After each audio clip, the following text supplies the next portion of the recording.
Okay, I think this is our most requested video, our most popular video every week. So I'm going to be excited to go through, look at some Dynasty traits. Not going to waste too much time here before we get into it.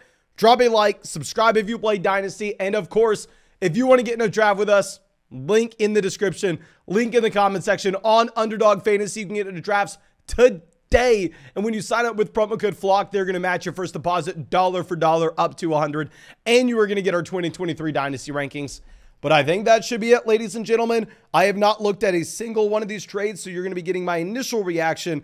And the first one we're pulling up here is going to be an ETN Hollywood Pittman trade for essentially CeeDee Lamb, a couple seconds and a third. So first thing I want to talk about is whenever we're looking at a stud player like a CeeDee Lamb, and at the same time, we are going to be looking at some small, tiny assets like the 207, the 209, the 304. It literally does not matter with those rookie picks. It's the smallest little thing. It's like you go to buy a new car and you're like, okay, yeah, I'll give you $25,000 for the car. And then the car dealership says, how about this? How about we throw in the little air freshener thing in it, the little tree right there, and then you throw in an extra $5,000. The air freshener thing doesn't make a difference at all. We're talking about a car, okay? So those second rounders, that third round pick doesn't make too big of a difference for me. If we're going to be looking at the other side, Hollywood Pittman ETN with Travis Etienne, the best asset in the deal, in my opinion, not even remotely close. Never been a big Pittman guy. With Hollywood, the issue is this Arizona Cardinals offense is going to be so damn bad this next season that even if they move on from DeAndre Hopkins, it's going to be difficult for Hollywood Brown to make too much of a difference. I think it's a very interesting trade. I think it almost comes down to the league format that you're playing in and that you're getting 3 startable players for 1 stud, where if you're playing in, say, like a 10-team Dynasty league where you only start 7, 8 guys, there you probably just want the stud. You probably just want CeeDee Lamb, who's gotten better every single year of his NFL career, still incredibly young, younger than Kenny Pickett. Whereas if you're playing in like a 12-team Dynasty league where you're starting 11, 12 guys, where it's going to be significantly more difficult to find that depth, then there maybe you're actually going to go ahead and you're going to take the package where you're getting the slight downgrade from CeeDee Lamb to Travis Etienne, but at the same time, you're getting those depth wide receivers that are so hard to come by in that format. So I think it's a very fair, I think it's a very interesting deal. I do think it is up to the format that you're playing in. But now let's go over to our next one. This looks like it is going to be an easy trade to look at. It is Burrow, the top end stud, and the 209. So just like what we were talking about, it's like you're buying a Rolls Royce here and someone's throwing in a little car freshener. The car freshener doesn't matter. Deshaun Watson, Trey Lance. So if we're going to be looking at Burrow versus Watson, I will be willing to admit and be willing to embarrass myself that I had these guys ranked pretty damn close this past offseason. I mean, I had Burrow and Watson ranked pretty much back to back. Of course, we still had Burrow ahead of him, but if you would have asked me this past offseason, I would have laughed saying it was Watson and Lance. Take it to the bank. Don't think twice. Whereas now, even though I was all in on Watson last year, even though I'm still in on Watson, I think that he's most likely going to be bouncing back. While right now, especially in underdog drafts, if you're looking at the value you're getting on Trey Lance, I'm still in on Trey Lance with the upside that he has. To look at Joe Burrow, it is very difficult for me to move on from him unless it is an undoubted win. Unless we are winning the deal and it's not even remotely close, I don't want to sell Joe Burrow for fair value. I don't want to sell Patrick Mahomes for fair value. I don't want to sell Josh Allen for fair value. Those players that are in their own tier at the very top, the only way that I'm going to be moving them off my roster is if it is an undeniable win for me. I don't think this is. I think it's a fair deal, but whenever it's a fair deal, I'm leaning with the guy that's the best player in it. Now, going over to our next one, we're going to be looking at DK Metcalf for J.K. Dobbins and a 2023 first round pick. Let me go back over to my Twitter real quick so we can see exactly where this first lines up. Because, I mean, if you're looking at this as, say, the 103, then obviously we're taking the 103 in Dobbins. But actually, this is going to be the 111 plus J.K. Dobbins for DK Metcalf. So, I mean, if we're going to be looking at Metcalf, still incredibly young, drafted in 2019, only stayed 3 years at Ole Miss, I would also say that the situation's only getting better for Metcalf going forward. I mean, while Geno Smith was phenomenal this past season, I don't think anything to do with Geno Smith's season was unique to Geno himself. If they keep Geno Smith this next year, sure, I think it will be very similar, but Tyler Lockett will be another year older. DK Metcalf's just turned 25, so I would assume that DK Metcalf actually expands his role. But what also happens is we have that outside chance that if you make this bet, that they're able to upgrade their quarterback position. That maybe Geno Smith isn't that special, succeeded because the offense that they run in Seattle and the coaching staff. And what happens if they get someone that's really good in there? I don't know. So I think there's really only upside for DK Metcalf. I think there's really only downside for J.K. Dobbins from this point forward. I could see the Ravens going out there and investing into the running back position. So I actually really like DK Metcalf over Dobbins, and this is the 111. If it was an earlier first-round pick, it'd be a little different, but you're not really getting anybody exciting at the 111. But now, let's move over to what looks to be a super flex startup here, where you're moving the 101, which is going to be Patrick Mahomes, and the 301, which we don't know who that is at that point, for Justin Jefferson, Jerry Jeudy, and Trey Lance. Horrible trade. I'm sorry to say it. I'm sorry to be an ass. But if I'm going to be looking at this, the 101, Patrick Mahomes, I'm assuming this is a startup pick, is worth more to me than Justin Jefferson and Jerry Jeudy. Not even close. The 301 versus the 503, which ends up being Trey Lance. Great value at the 503 for Trey Lance. Still give me the 301. It's over 2 rounds earlier. So, yeah, that one's not going to be close to me. Assuming that's going to be a startup pick, which I think it is. We're going to go with the 101. We're going to go Patrick Mahomes there. But now going over to our next deal, very interesting one in that I don't see how you really pull this off here. You're going to receive Kyler Etienne Bateman and trade away Burks, Dobbins, the 103, and Michael Gallup. So if we're going to be looking at that 103 pick, say it's Bryce Young, Jahmyr Gibbs, we don't know at this point. I think it's going to be equivalent to Travis Etienne. I think at this point, if you go, would you rather have Travis Etienne or the 103? I think it's going to be dependent on the person that you're asking. I think that it's a fair price point. So let's remove those two assets from this deal. And if we're going to be looking at Michael Gallup, doesn't matter. He's the little car freshener that we were talking about. He's such a small piece in the trade. Throw his name out of here. It's just confusing. So if we're going to be looking at Dobbins and Burks versus Kyler and Bateman, who would you rather have? In my mind, it's not even close. In my mind, give me Kyler Murray, give me Rashad Bateman. I mean, even with Kyler Murray potentially missing until end of October, even if the new coaching staff says, okay, well, you're coming back from this devastating knee injury in week 8.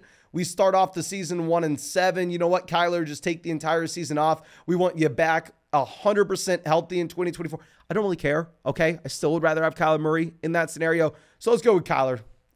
Now, going over to our next deal, we're going to be looking at Michael Pittman and a future first for the 108, 212, and Corey Davis. I've never been the biggest Michael Pittman guy, but at the end of the day, I will say this is a landslide. Give me Michael Pittman in the future first. The 212, Corey Davis, meaningless. This is going back to what we were talking about earlier this offseason.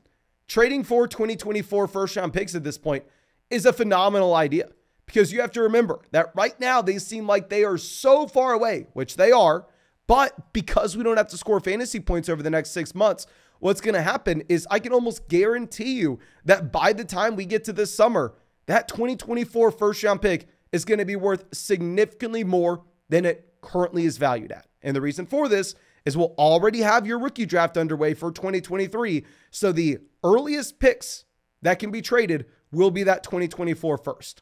So if you can trade the 108, get a future first, get Michael Pittman, great move. Now this next one, going to be trading Mark Andrews for the 105 and a half PPR Superflex, no tight end premium. I like it. I mean, with Andrews, I think we'd safely say he was injured this past season. Obviously, Lamar was missing time. So nasty situation. He didn't get a fair shake at things. If it was going to be a one quarterback league, it'd be a little bit more difficult just because the rookie that you're going to be looking at there at the 105.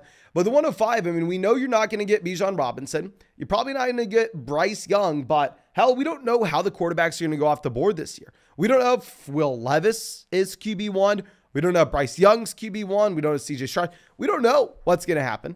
So we could end up seeing all three of those quarterbacks go extremely early.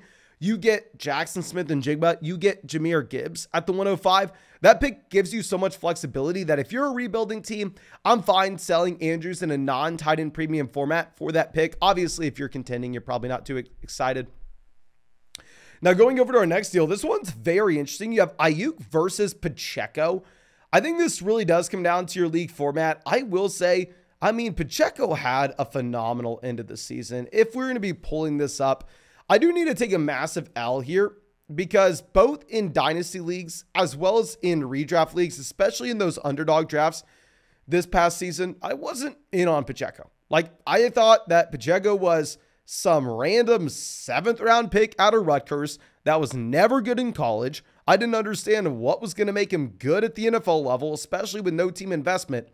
But hell, through the playoffs, the man had double-digit touchdowns each week. He had 6 targets in that Cincinnati game. I mean, he comes away with the rushing touchdown, 76 rushing yards in the Super Bowl here. I think it's a fine price point. I think Brandon Ayuk probably gives you a little bit of a higher floor. It feels like Ayuk is always someone that's extremely undervalued, especially if you look at his ADP right now on Underdog. But now, moving over to our next spot, I mean, just phenomenal trade. Getting Drake London for the 112. Hey, give me Drake London here. If we're going to look at London, really bad rookie season from a fantasy points perspective. And if you're just going to be looking at the per game numbers, not great, but you have to look at them adjusted to the offense that he was playing in. Because while, yeah, I mean, Drake London didn't put up a zillion fantasy points, there were no fantasy points to be scored in Atlanta.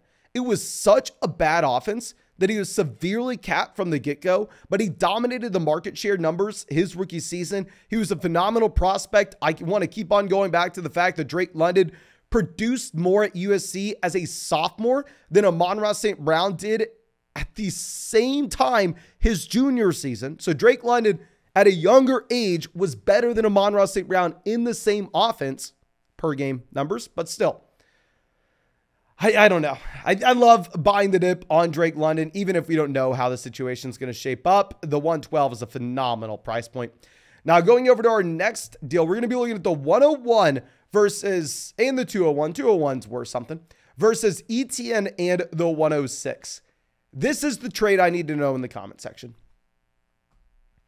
I want to say hook 'em horns, let's go Bijan Robinson. I really want to.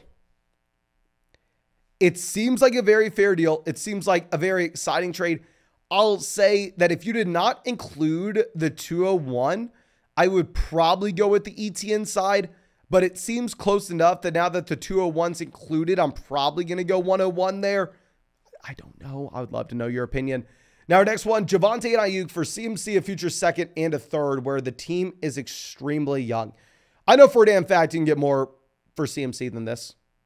Looking at where Christian McCaffrey goes in startups, even if CMC was drafted in 2017, he was barely 20 years old out of Stanford whenever he was drafted. Like, you definitely need to be taking CMC here. I mean, if we were going to be looking at what you had when it comes to Javonte Williams' knee injury, if it was like a clean torn ACL and not much to it, then maybe we could say you go ahead and take Javonte Williams.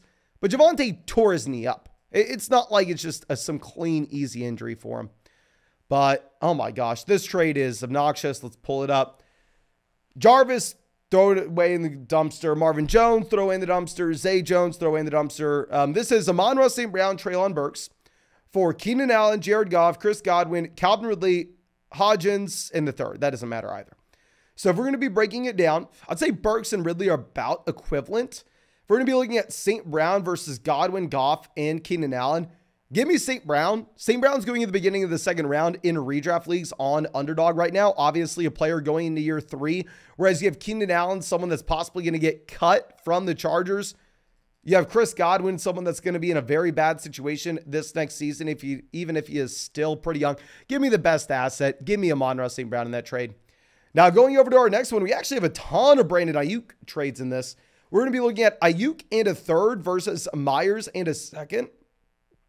Don't know exactly where these picks are, but I would say that unless it's like the 201 and then like the 312, I'm probably going to end up going with the Brandon Ayuk side.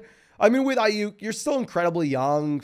He's been productive at times. There's a chance he's not in San Francisco this next season. And honestly, maybe a change of scenery would help him a bit just because obviously you're in a run-first offense. You have so much target competition.